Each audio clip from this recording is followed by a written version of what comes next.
You are Locked On Wolves POSTCAST, part of Locked On Minnesota on the Locked On Podcast Network. Your team every day.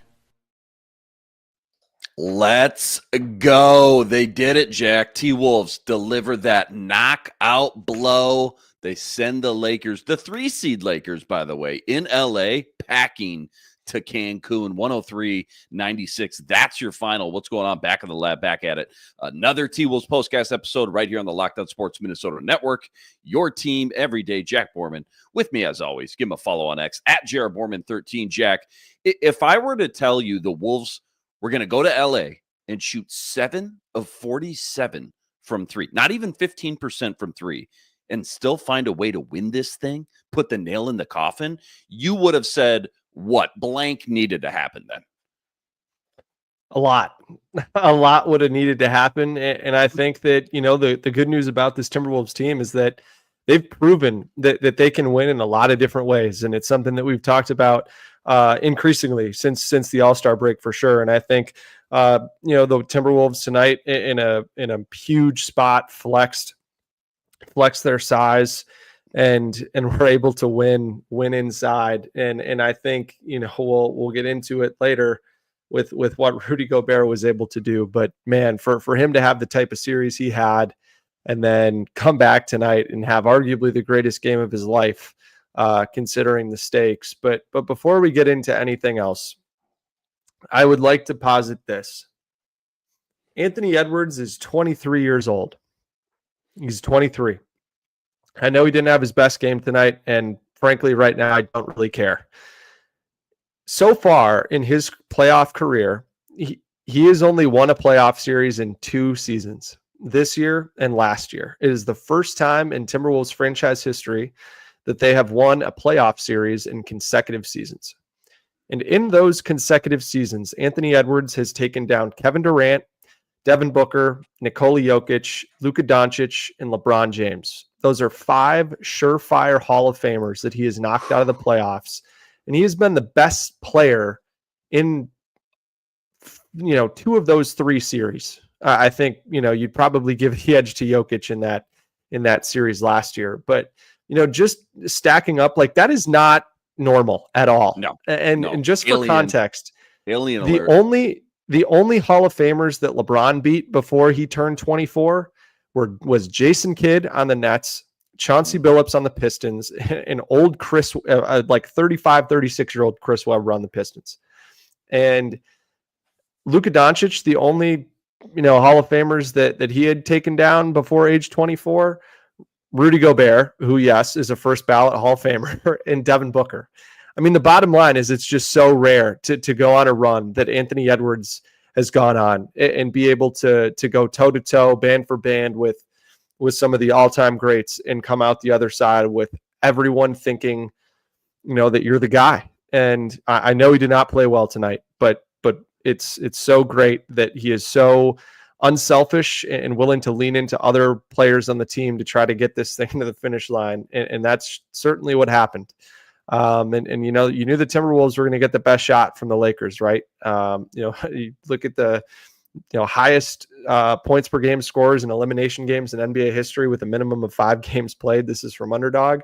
LeBron James, number 1 at 33.5 points per game. Luka Doncic, number 2 at 33.5 points per game. And so the Wolves just needed to be the more desperate team, Luke. And I think it's fair to say that they were the more desperate team tonight. Yeah, well said there. I mean, you and I could sit here for the next 60 minutes and talk about Ant and what he's done and accomplished, and just another patch on his resume at just 23 years old. I want to get in the meat and potatoes, though, obviously. Today's game MVP, the biggest turning point, a preview of round 2 versus Houston and Golden State. I see a lot of people in the chat asking, Jack, who do you want, Houston or Golden State? We'll get into all that, but first, quick reminder, tonight's episode brought to us by Game Time. Game Time. Download the Game Time app, create an account, use code LOCKEDONNBA for $20 off your first purchase. That's LOCKEDONNBA for $20 off your first purchase. So quick rewind, quick recap. T-Wolves Lakers, back to LA we go. Trying to put that nail in the coffin. Up 10 at halftime. Feeling good, but you let the Lakers hang around. Luka, what is he, 50%, 60%? they find a way to claw their way back, right? 1-point game going into the fourth. But Julius Randle, man, he was magnificent. Rudy Gobert, he was iconic tonight. We'll get into that. Mike Conley hit the dagger three-pointer with under 2 minutes to play. Wolves finished this thing on a 16-8 run. They quiet that LA crowd. And again, 103-96. That's your final. They send the kids to bed. They knock off the 3 seed Lakers in LA, no less, 4-1. I always like to start big picture here. How we feeling, man? How you feel? Wolves just won, like you said, back-to-back playoff series in consecutive years for the first time ever. I think people need to hear that one more time. How we feeling? Again, Rudy went Hall of Fame mode. Julius was the Tasmanian Devil. And again, all the great things you just said about Ant and only being 23 years old. No matter what happens this year, you got to feel good about the Wolves' future, just knowing this core and nucleus that they got right now on the court. Yeah, you got to feel great, especially considering that the Rockets just swept the floor with the Golden State Warriors tonight. So that game 6 will be this weekend in San Francisco. And so if the Warriors are able to close it out, I mean, the Wolves are going to have a home court for the next series. And so they'll be able to go home, kick their feet up and get some rest, which will be pretty important because, you know, there's a decent chance that series could go 7, and it's been pretty physical. And so I think when you consider that context as well, you have to be feeling even better. But again, anytime you're going up against a team that's got LeBron James, Luka Doncic, and I know Austin Reeves had a really tough series, but he's a guy that can get hot from 3 and give you some problems. And Rui Hachimura is a really solid role player, as we saw tonight. So I think, you know, it was just so important that they, you know, got it done tonight, erased any doubt from the equation. And it just felt like the better team won tonight. And it feels gratifying knowing that the first half of this game, the Timberwolves' defensive intensity was just so high. And it was so pleasing watching them play on the defensive end of the floor, even knowing that they weren't able to knock down their threes tonight. This was a fun stat from Danny Chow on Twitter that said that the Minnesota Timberwolves had the worst three-point shooting percentage of any team in NBA playoff history that won a playoff game. So for teams that took at least 33 all time, you're talking NBA history. Yes, NBA history. All time. Worst. So they shot 15. Let's call it 15% from 3. It's the lowest three-point shooting percentage when taking at least 33s in a playoff game and winning the game. So, and I also read too from Automatic NBA on Twitter that no team in NBA history has ever shot less than 16% from 3 in any game and won the game. So what does that what does that say about this Wolves team though, and all the other things they did well tonight and throughout this series as well? You know, they came out in game 1, dude. They shot what did they shoot from 3 in game 1? It feels like 9 years ago now, but they 21 shot to 42, I think. The lights out, man. And then you get to game 5 and just could not buy a bucket tonight from deep. But you still win the game versus Braun. And I know Braun got a little dinged up there. Luka, what's he at? 60% coming out of halftime. He was hurting. But nonetheless, to beat this team, man, to beat a 3 seed on the road, no less. What did that say about the Wolves and just how complete of the team they are top to bottom here? Yeah, I think it was just everything that we've come to learn about this Timberwolves team in this series, right? They're the bigger team. They got after it on the offensive glass. They had 18 offensive rebounds for 20 for 20 second chance points. Rudy Gobert had more offensive rebounds than the entire Lakers team did by himself. The Timberwolves won 22-4 in bench points. They got 1 bench point in the second half and still dominated, still won that game. The Lakers, 0 bench points in the second half. Timberwolves won in fast break points, 12-11. They won in points off turnovers, 16-11. They won in the paint, 56-40. Is just, and again, they continued to play super physical and played downhill in the paint and weren't afraid to kind of abandon the 3 as a means of finding other ways to get it done. And for them, that came in the form of shooting 33 free throws, which despite the Lakers' best efforts in that third quarter, when the tenor of the game completely flipped and they just started calling touch fouls for the Lakers in the half court, the Timberwolves just kind of maintained their composure and said, all right, we're just going to keep plugging away down inside on the other end of the floor. And for the Timberwolves, a really big, important change in this game that we haven't seen in games 1 through 4. The Timberwolves tonight at the rim shot 19 of 21. 90.5%. And they've been at or below 50% for most of the series. And so for them to really get inside and finish with authority was really good to see. And then in that short mid-range area, 4 to 14 feet, league average there, high 30s, low 40s. Timberwolves 50% tonight, 9 of 18. So they played really, really well in the paint. And when they got there, they were able to finish. And obviously when Rudy Gobert is doing that, doing what he did tonight, he had 8 dunks, I believe, which is a franchise playoff record. Those are just a bunch of high percentage looks, and we can get into how they generated some of those. But before you do that, I just a quick 60 seconds. Finch versus JJ Redick in this series. What did you notice from both these coaches, and what really separated one from the other as this series went along? Yeah, I think the biggest thing for me, at least earlier on in the series, was JJ Redick was really just blowing challenges and willing to just challenge everything, and kind of panic challenges or being emotional. Like the more hot he got on the sidelines, the more willing he was to just kind of call a timeout and challenge something without consulting YOLO a lot. Yeah. And I mean, you saw that in game 4, right? The Timberwolves holding a challenge until the end of the game ended up helping win them that game, right? With the LeBron foul on Ant. And then, I just thought Chris Finch, did a really good job of continuing to try to play a bunch of different lineups to try to help certain guys get going. And try to find different lineup combinations that could work for 2, 3, 4, 5 minutes at a time.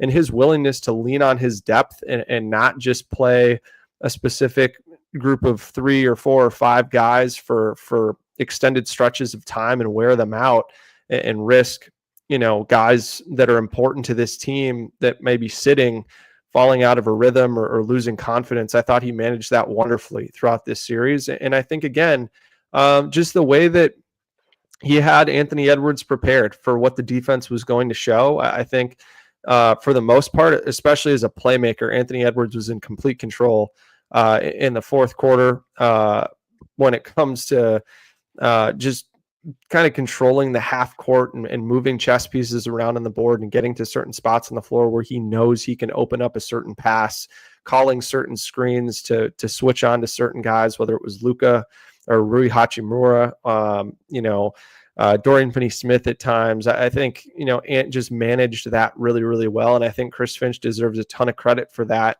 in the way that they had time to prepare in the week leading up to this. And I think too, for his willingness to kind of, have Ant struggle through, seeing different types of coverages throughout this season. Right. And I think, he spends a ton of time going through film with Anthony Edwards.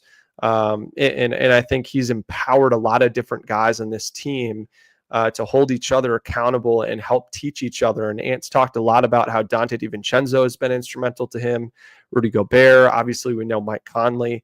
But I think all those guys having a really strong working relationship and being willing to talk with one another in a productive way, I think is a tone that gets set by Chris Finch. And again, he just does a wonderful job of managing all the different guys in the locker room. And there's a reason why you don't hear any person on the Timberwolves team, except for maybe like Josh Minott, talk negatively or not hesitate to speak glowingly about Chris Finch whenever they're given an opportunity to. And so I think you kind of combine some of that with, just a willingness to continually pound what's working offensively. And that was on full display tonight. We'll get into that a little bit more when we talk about Rudy Gobert. But I just think that that was kind of on full display. And I think, with JJ too, you kind of saw, in all the games the Lakers lost in this series, he was really cagey in pregame media. And in the one game they won, he was super laid back and had a totally different tone and demeanor. And tonight he spazzed at a reporter for a question that, granted, it wasn't a great question, but I thought the response was a little bit over the top, kind of questioning his experience there. And I think too, I just don't think his players responded super well in this game to him going all out for game 5. Look, I said I respected it, but again, like I'm not a player on the Lakers that has to respond to that. And I just thought he was super worked up all the time in the game and kind of freaked out on his players a couple of different times. And then the other part of it for me as well was, having to go to Maxi Kleber in his first game back to try to close the last 4.5 minutes of this game because, he didn't effectively manage the rotation to try to help keep Dorian Finney-Smith out of foul trouble. So, yeah, I just think that Chris Finch's kind of calm demeanor and, and trust in all the guys in his rotation really shined through in this series. Time to reveal where the game was won or lost. It's the turning point. So again, up 10 at halftime, you're feeling good. Luka's hobbled. You don't know what's going on with him in the locker room, but then you let them hang around, right? Reggie Miller was just going bananas on the broadcast. Like, man, if they lose this game, they are going to be bummed at themselves because you had a chance to seal the deal, put the nail in the coffin, and you didn't. So you lose the third quarter by 9, 31-22. It's a 1-point game in the fourth. Just take it away from there. What was the biggest turning point after that juncture in this one? When was it and why? Yeah, I'm rocking my good guys finish first hat because the good guy came through at a pretty huge moment for the Timberwolves. The Timberwolves were 6 for 30 from 3 at halftime. And they went 20. No, what'd they go? They go 22 minutes in the second half without making a 3. It was wild. And man, they started 0 of 16 from 3, and the 17th one they got from Mike Conley was the turning point where you really felt like, all right, this game is kind of in the bag. But if you want to go back a little bit further than that, a moment that I thought was really important was when Ant just wasn't really trusting in his shot super well. He had just missed a 3, got his own offensive rebound, and had an opportunity to go one-on-one with LeBron, and instead gave it to Julius Randle, who had Luka Doncic on him. And he just kind of trusted that, Julius had the hot hand to that point. At that point, I believe had already scored. Had already scored like 6 or 7 points in the quarter, which was more than any other Timberwolves player. And so for Ant to kind of have the self-awareness of knowing like, okay, Julius has the better matchup here. I need to give him the ball and trust that he's going to go get a bucket. That's exactly what he did. Randall just put his head down, blew right past Luka Doncic and got in there to give the Wolves a bucket that put them up 5. And I just think continually being able to come through with baskets and important kind of momentum killing spots for Randall. He did that the whole entire fourth quarter, had 11 of his 23 in the fourth quarter, which was pretty huge. And I think was, typical of his entire series in terms of, when the waters got pretty choppy, the Timberwolves kind of looked to Julius Randle to steady the ship. And he certainly did that. And I think that, again, it was just the common theme of how the Timberwolves attacked Luka Doncic over and over and over again. And I think, that's kind of how we get to our player of the game here as well. This is the Locked On Player of the Game. I mean, when you think about the game he had previously in game 4, right? I mean, everybody, you, me, everybody in the chat was just bumming out, just kind of griping like, Rudy, dude, you got to show. That was your worst game of the playoffs ever, right? And then you come back, though, and you put up 27 and 24, 9 offensive rebounds out of your 24 boards, 2 stocks in there, a team high plus 18 in the plus minus. Talk to me about Rudy, man. I mean, clearly the MVP of the game. He went that wasn't like iconic. That was like Hall of Fame mode. Rudy Gobert. That was absolutely incredible and a thing of beauty to watch. How did he do it? What was working so well? And how did we get to the point where just everything was just clicking for him tonight in such a pivotal matchup? Yeah, I think, where I go for Rudy is I like to look at how many putbacks that he has in a game, because I think there are some nights where he kind of generates his own offense by just getting the ball off the glass and putting it back up and in. And so Rudy in this game had 3 putbacks, which was, that's a great number for him, especially against a smaller team. And that was something that, even though Rudy wasn't super involved offensively in the first 4 games, that was something that we had kind of been talking about of like, hey, like Rudy's normally good for at least one or two. How hasn't he been impactful there? And tonight was super impactful early and often, had 4 of the first 6. And he had 3 putbacks tonight, like I said. But for him to have 12 field goals and only 3 of them were putbacks, and he has 8 of the 12 makes or dunks tonight in this game, I think just kind of shows the force that he wanted to play with. Like I said earlier, Rudy Gobert's 9 offensive rebounds was more than the entire Los Angeles Lakers team on the offensive glass. But his 9 offensive rebounds were more rebounds than any Lakers player had in general. And I think his commitment to just dominate in there was super important, not just on the offensive end, but on the defensive end of the floor as well. I think that, him just being out there for longer, I think he was just more commanding in the paint. And I think, he didn't switch out as much on the perimeter in this game. And I think, the Wolves' ability to fight over screens and allow Rudy to be in the paint a little bit more defensively was really important for, holding the Lakers to just 40 points in the paint, which is super important for them. And you just want to look at just the impact of Rudy when he was on the floor tonight on the Wolves defense. I mean, the Wolves had a defensive rating of 97 in the 38 minutes that he was on the floor. And they had a defensive rebound rate of 81% when Rudy was on the floor. Again, anything above like 73, 74 is really good. Really more like 75. Anything above 75 is like really, really good. But for him to have that and then a 44% offensive rebound rate for the Wolves, again, like anything above 35% is amazing. And so for them to really dominate the backboards on both ends of the floor, I thought was super important. And then, again, just allowed them to play inside when Rudy was on the floor. They had a free throw rate that was sky high as well, because of the way that he was able to get deep catches and get to the free throw line. Only had 6 free throws, but I think for him, also drew some non-shooting fouls, which was important as well. And the main reason why Rudy Gobert was also able to be really involved on the offensive end of the floor is that the Lakers went away from a defensive game plan that they had for the majority of this series, where they weren't double teaming Anthony Edwards very often, or trapping or hard hedging on a lot of the ball screens that Ant was involved in up top. And tonight in this game, they really tried to take the ball out of Ant's hands because of how dominant he was in game 4.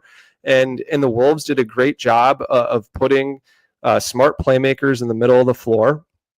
And tonight, a lot of times, there were even times when the Lakers went zone and the 2 guys at the top of the 2-3 zone would trap Ant, and the Wolves would have Nas or Julius or Na cut to the middle of the floor where they made themselves available for Ant. And then were able to, if that guy at the bottom middle of the zone stepped up to the ball handler, it was a Rudy lob or a Rudy dump off. And if, the weak side outside corner guy would kind of, tag Rudy and keep him out of there, it was a kick out for a corner 3 and a good shot. Even though the Wolves missed a lot of those shots, I thought the offensive process was really good.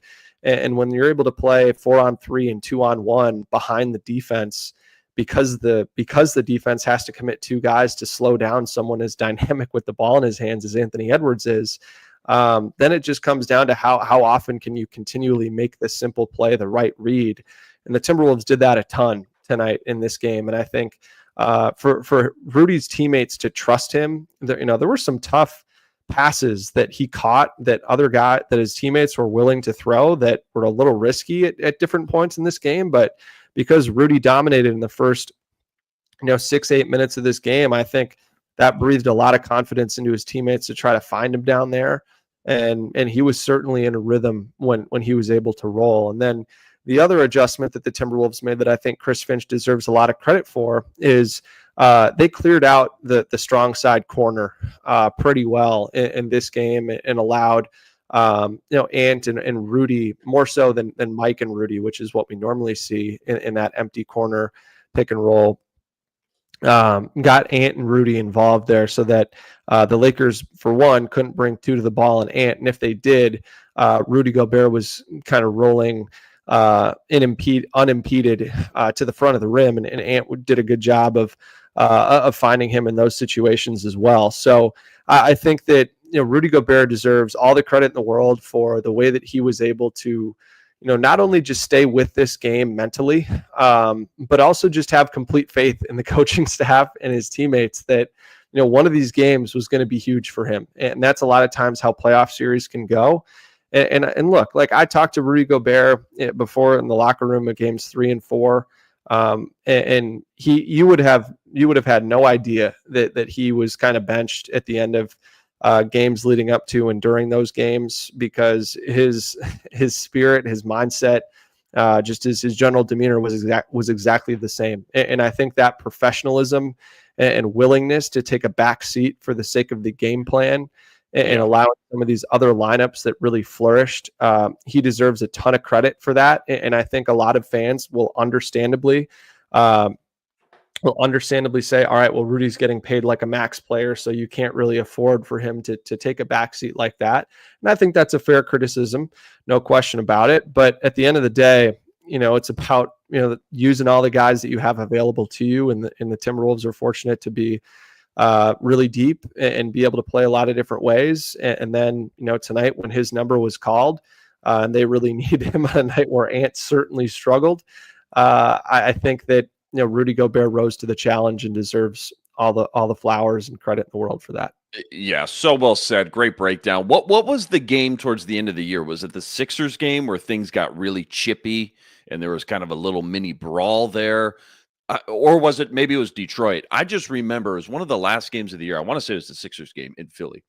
And Rudy Gobert from that point on just seemed to start playing with a little bit more tenacity, some more anger, some more energy, some more physicality to his game. Everybody calls him, the biggest soft guy in the world. For how big you are, why don't you play a little bit more physical or like a little bit more angry sometimes? After that point, I mean, he had 25 boards, I remember, versus Detroit. That was like the 7th to last game of the year. But from that Philly game, he had 19 boards and 23 points. We didn't see a lot of Rudy coming close to 2020 up until that point. And then from there on out, I just feel like I know he has a clunker once in a while and kind of disappears like he did last game. But for the most part, in general here, Jack, I feel like we've seen a different Rudy Gobert this last 3.5 weeks. By the way, in the last 14 games, the Timberwolves have won 12 of their last 14. They are 12-2 in their last 14 games going back into the regular season. Oh, we got to take a quick break here, Jack. When we return, plenty more deep dive. I want to ask you your top 10 rankings from this series when it comes to Wolves players. Let's go player by player. That's all coming up right after this. Quick reminder, tonight's episode brought to us by FanDuel. FanDuel, America's #1 sportsbook, an official sportsbook partner of the NBA. Right now, they're giving you a chance at a huge return, $250 in bonus bets, guaranteed when you win your first $5 wager. Why I love FanDuel? When you get the hunch in the middle of the game, you can go check out the latest stats. You can view live play-by-play, all on the same page where you place your bets. Again, $250 in bonus bets, guaranteed when you hit your first $5 wager. Go check it all out over at FanDuel.com. Getting some NBA future action while you're there. T-Wolves were 12-1 to win the chip after game 2 of this series. We'll see what they are tomorrow morning. I'm thinking 7-1, 8-1, something like that. It's all sitting up, though, over at FanDuel.com. Again, check it all out over at FanDuel.com and get $250 in bonus bets guaranteed when you win your first $5 wager. FanDuel, America's #1 sportsbook, an official sportsbook partner of the NBA. All right, I want to have some fun here, Jack. Let's celebrate a little bit. I want you to rank the Timberwolves players 1 through 10 and tell me which guys had the biggest impact in this series over these 5 games. I want you to start at 10, work your way down. So start with 10. Who is it? Why? And maybe if you want, where did you think that guy was going to rank heading into this series when we were doing all those previews? Yeah, are we doing 10 guys didn't play for the West? Are we doing Timberwolves and Lakers guys? Yeah, sorry. Yeah, T-Wolves, Lakers. Yep. Yeah, I think for me, like when you consider that both these teams, had really 8 guys that they felt okay about coming into this. I think when you start for me, I think at number 10, you probably go, Yeah, I think we'll probably go with a guy like Mike Conley at number 10. I think, again, hit one of the biggest shots of the series in this game. I think for him to, continue to, just find a way to be impactful at different points, despite the Lakers, putting Rui Hachimura on him and kind of targeting him in the early parts of games 1, 2, and 3. And for him to kind of dig out of that, had that huge block on LeBron. I don't know that you would have expected Mike Conley to be in the top 10 of this when you first started, just considering that this just wasn't a great series for him because he didn't have a great defensive matchup. But I think, he's a guy that would probably slot in there at number 10. And I think, it's just crazy that, that we're saying this, but I think Austin Reeves has to be number 9. And I think, wild. Yeah. And I think, that was probably what I was most wrong about in this series was I thought Austin Reeves was amazing in the regular season, especially for, what you're asking for a third guy offensively to average 25 and 5 on efficient shooting. He was awful in this series, averaged like 15 points a game, pretty bad shooting. He had 6 turnovers tonight to just 2 assists. And really struggled to gain any type of separation, whether it was from Mike Conley or Anthony Edwards. Ant had him in a straitjacket for the majority of the series. So I think for him to be that low is pretty disappointing. And I think the next place that you probably go for me would probably be Dorian Finney-Smith at number 8. I think,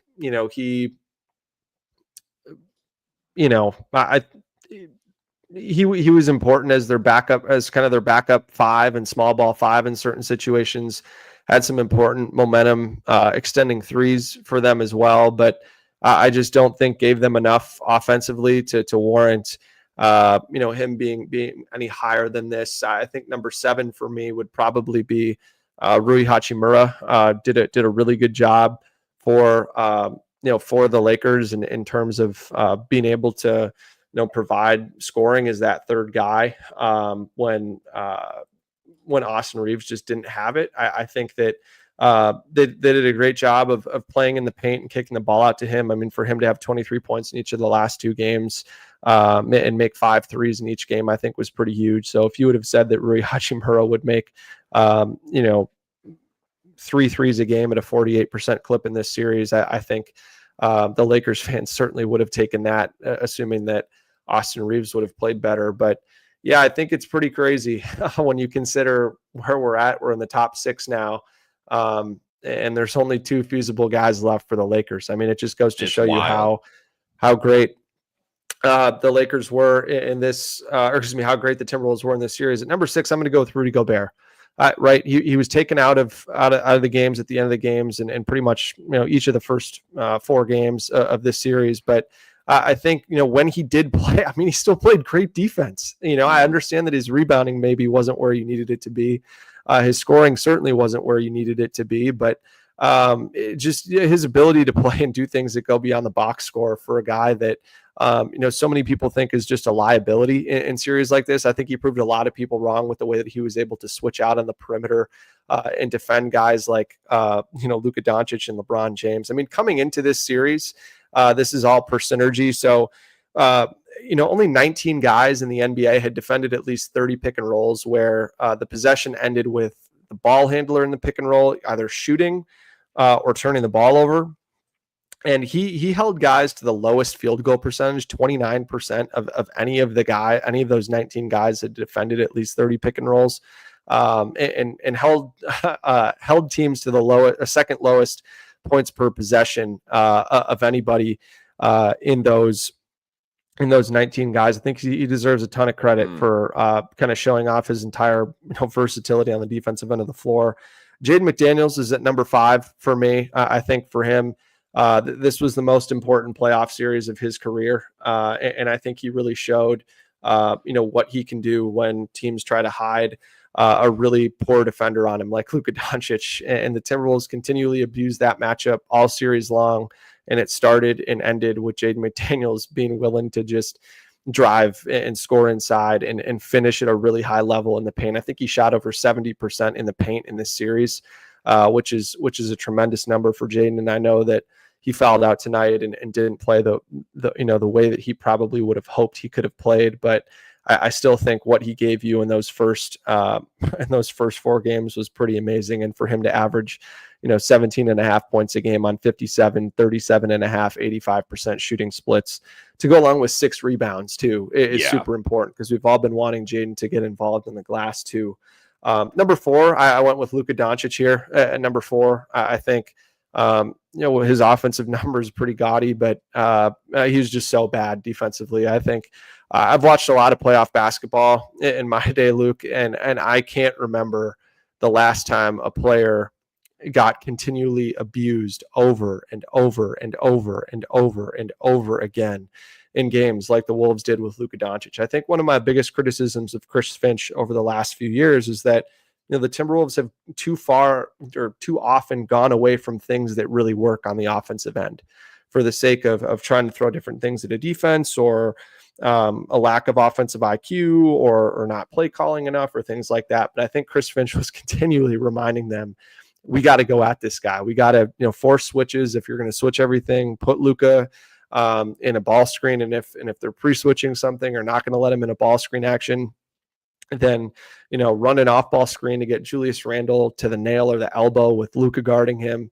and just blow by him and go to work. And I think the rate at which Ant, Jaden, Julius, Nas, Mike Conley even blew by Luka a couple times in this game.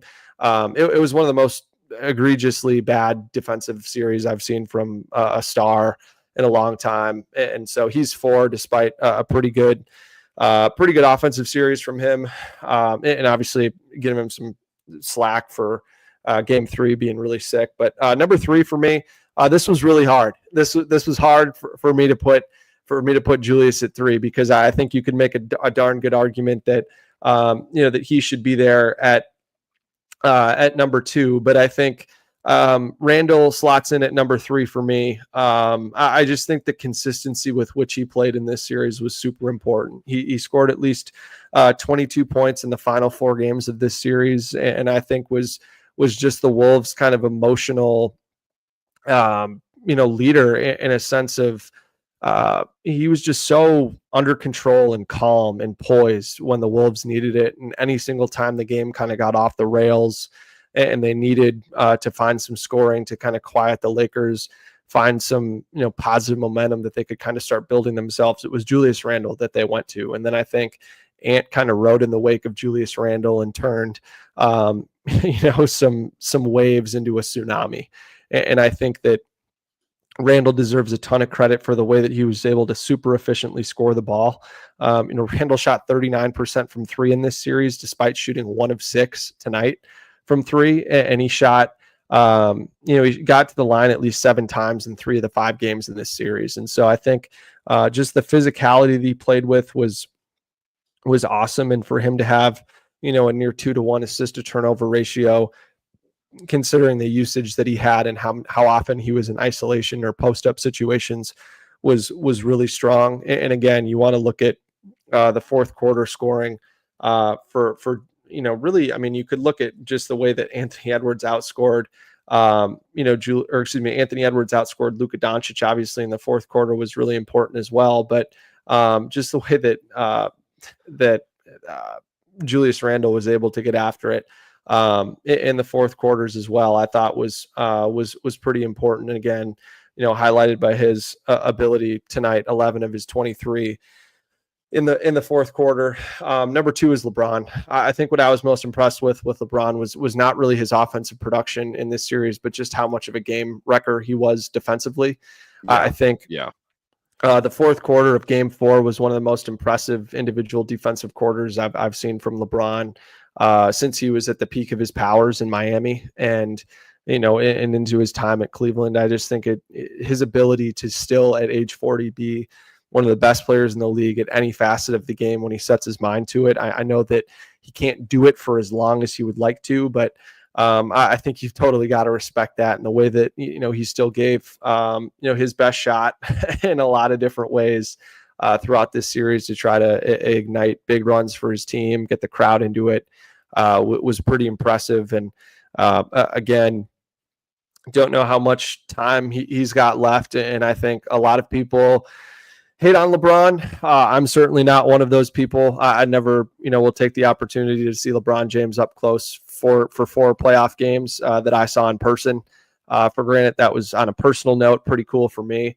And so, yeah, I mean, just to see him still doing this at age 40 is pretty unprecedented in almost any sport. And number one for me, obviously, will be Anthony Edwards. I know that I caught some flack for saying that Luka had been better than Ant in that last game or 2 games ago to that point in the series. But I just think what he was able to do on both ends of the floor was pretty impressive. I thought that obviously, Anthony Edwards, his offense was impressive in this series, no question about it. For him to average 27 points on, okay efficiency, but the turnovers for Ant was super impressive. He'd never had more than 2 turnovers in a game all series long. And just over the course of the series, he had 31 assists and 6 turnovers. And I think for someone like Ant to have the sky high usage that he did and still be able to play make as efficiently as he did is something that I think we can certainly look at as a turning point, hopefully, for Anthony Edwards, especially considering that his team didn't always have the best spacing, yet he still was able to find almost anybody on this team, whether it was a shooter, a cutter, a big man like Rudy in the dunker spot or on the roll, make those kind of outlet passes to the top of the key or the nail to get guys on the short roll or kind of playing in the middle of the floor. I just think he made the right play time after time after time. And I know he shot 0 of 11 from 3 tonight. That's pretty uncharacteristic for Ant, but the way that he was able to impact the game in other areas, he had 11 rebounds. A lot of them were really heavily contested defensive rebounds.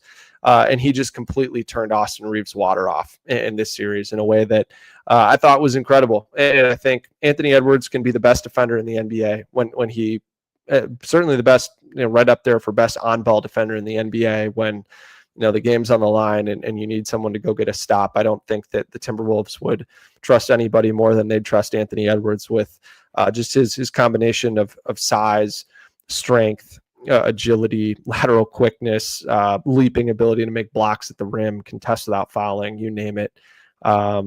It's just pretty incredible. And I know we've talked about, how rare it is for someone age 23 to be doing what he's doing. But I think just the way, star players find other ways to impact the game when it's not his night shooting the ball. And it was cool to see him not have the shooting night tonight and still, really find other ways to get after it. To impact the game in such a big way, for sure. So let me read this off. Number 10, Mike Conley, Austin Reeves 9, Finney Smith 8, Rudy Hachimura 7, Rudy Gobert 6, Jaden 5, Luka 4, Julius 3, Bron 2, Ant Edwards number 1. 4 of the top 6. Timberwolves. No Naz Reid, no DDV. I don't know how much that surprised you or how much that would surprise you, I guess. I mean, obviously DDV 3 for 13 tonight. Naz Reid 1 for 4. Those 2 guys combined for 12 points and just never had that one big. Now, Naz Reid hit a couple of those huge clutch threes, right, earlier in the series, but neither guy had that big monster blow-up game this year. I think it's probably fair to put Naz Reid in there over Dorian Finney-Smith, honestly. With Naz having 23 points kind of blew the game open in game 1. I think if you were giving out win shares, he would be up there. So I think that would probably be the one that going off the dome I'd like to have back and put in there. And then considering just the way he played in the fourth quarters of games 3 and 4, I think was pretty important. So I think that's fair to put him in there at what, 7 or 8. Yeah, number 8 for sure. It's a great list, fun little game to play for sure. I know, again, you ripped that all off the top of your dome just minutes after this game 5. Wolves put the nail in the coffin. They beat the 3 seed. Couple minutes left. Real quick, I just want to ask you what round 2 is going to look like. Houston, Golden State. Who should we be rooting for? That's all coming up right after this. Quick reminder, tonight's episode also brought to us by BetterHelp. When your schedule it gets packed with work projects, kids, whatever it may be. It's easy to let your priorities start to slip, even when we know what makes us happy. But when you feel like you got no time for yourself, the non-negotiables like therapy, they become more important than ever. And if you've been thinking about starting therapy, maybe it's time to give BetterHelp a try. It's entirely online, and it's designed to be convenient, flexible, and suited for your schedule. It's so simple too. All you got to do, you fill out a brief questionnaire, you get matched up with a licensed therapist, and you can switch therapists at any time for no additional charge. Never skip therapy day with BetterHelp. Go visit betterhelp.com/lockedon today. You're getting 10% off your first month. That's BetterHelp, HELP.com/lockdown. All right, point blank here, Jack. Houston or Golden State? Bottom line, who do the Wolves match up with better, top to bottom right now? Who do you want? What are you looking for? Kind of biggest keys, biggest matchups? Yeah, I'd rather see the Warriors if I'm the Timberwolves. Okay. The reason why I know people might think that that's crazy, considering that the Warriors have two guys better than anybody on the Rockets, but I just think the Timberwolves match up better with the Rockets. They have a huge size advantage over Golden State. Golden State wants to play Draymond at the 5 and bring, Quentin Post, shout out BC, rookie second round guy, can stretch the floor a little bit at the 5, or Kevon Looney if they really need kind of a banger inside, more brute force physical type of guy. But I really think that the Warriors just don't have anybody that can guard Anthony Edwards. Ant's way too quick for Jimmy Butler and Draymond Green. I think Draymond Green just wants to sag off Rudy Gobert and just kind of be a playmaker on the backside of the defense. And I think Jimmy would probably be a guy that, they'd guard Julius Randle with. And then you would probably have, I don't even know. I mean, maybe Moses Moody would start, and you'd have him on Anthony Edwards. So I think just in terms of the Warriors not really having an answer for Ant, I think that would be pretty important. And then, putting Jaden McDaniels on Steph Curry. Steph's not a guy that's just going to foul bait like crazy, like Luka. And Jaden's done a really good job in that chaser role when he's matched up against Steph. So I think that would be my preferred matchup, especially considering that the Warriors don't have much of a bench. I think just the way the Rockets have so many different guys that they could throw at Ant, between Dylan Brooks, Amen Thompson, Tari Eason. The Jabari Smith Jr., even if you wanted a guy with a little bit more length and not quite as much foot speed. So I think Timberwolves fans should be rooting for that to go 7. And look, the opportunity for Anthony Edwards to then knock out and Jimmy Butler and another one. And Steph Curry, 2 more first ballot Hall of Famers, I think would be pretty crazy. So I certainly, and selfishly, I would love to go to San Francisco to cover a few games. And then the other part too is if you get the Warriors, you get home court advantage as well. So I think that would be my preferred matchup, especially also too because Şengün has really had his way with Gobert in a way that not many guys have had. It's a good point. And the Rockets are just deeper. So I think that I would be rooting for the Warriors to pull it out and finish it off. And, ideally it would be in 7. So we do know now that if the Warriors win game 6, game 1 will be Monday at Target Center. And if it goes to a game 7, that series would open on Tuesday. So we have at least, 4 or 5 days off. So it's been, it'll be a good time off for the Wolves here, and I think they'll have time to regroup, and they'll be ready to rock for whoever it is, because I know that they've seen both these teams plenty this season, despite all 4 of those Warriors matchups happening before that Jimmy Butler trade. So either way, I think it should be another really tightly contested series, and it'll be fun because it is two teams that stylistically play pretty different than the Timberwolves. So it'll be kind of a who can play their style and preferred method of play better, which is always fun in the playoffs. So fun with you, man. You're an elite NBA mind. I know. I get it. Don't want to be a prisoner of the moment. We got a long ways to go here to raise that final championship trophy. But I mean, you also you got to appreciate and you got to soak up these great moments while we get them, especially as lifelong Timberwolves fans. So everybody enjoy it. Again, T-Wolves deliver the knockout blow tonight. They send the 3-seed Lakers on vacation. See you in Cancun.